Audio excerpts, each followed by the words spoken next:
The Friar. So what is a friar? Denotation, a member of a men's Roman Catholic group who is poor and studies or teaches about Christianity. And connotation, someone who begs for money. Con artist only teaches for a price. And this is the case only in Canterbury Tales, because he is a corrupt friar. Characterization. Direct, so glib with gallant phrase and well-turned speech, he fixed up many a marriage, giving each of his young women what he could afford her. And indirect, for he was qualified to hear confessions, or so he said. So, direct explanation, the friar would have sex with the young girls, then marry them off, making them no longer a virgin and, quote, ruined for marriage. And indirect, the friar claimed to be qualified by the Pope to hear confessions, but this may not be true. Direct, sweetly he heard his penitence of shrift, with pleasant absolution for a gift. For though a widow mightn't have a shoe, so pleasant was his holy how do you do, he got his farthing from her just the same.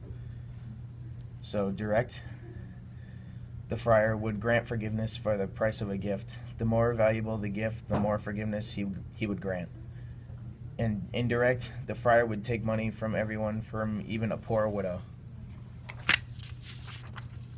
Direct, anyone who has a penny or two is a prey to his cupidity.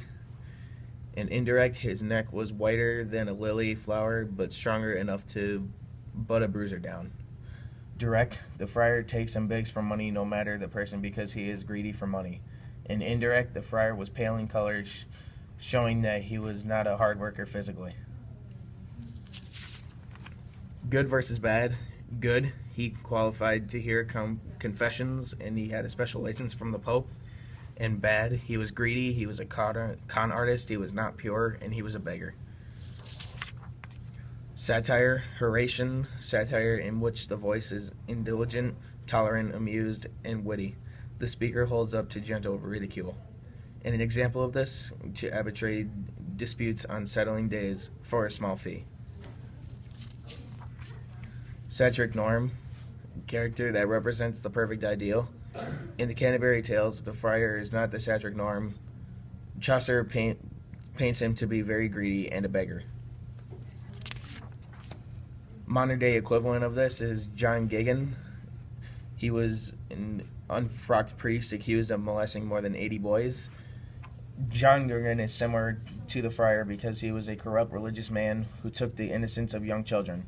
They were both men, and they were held to a high standard of purity, and they were both a disgrace to the church.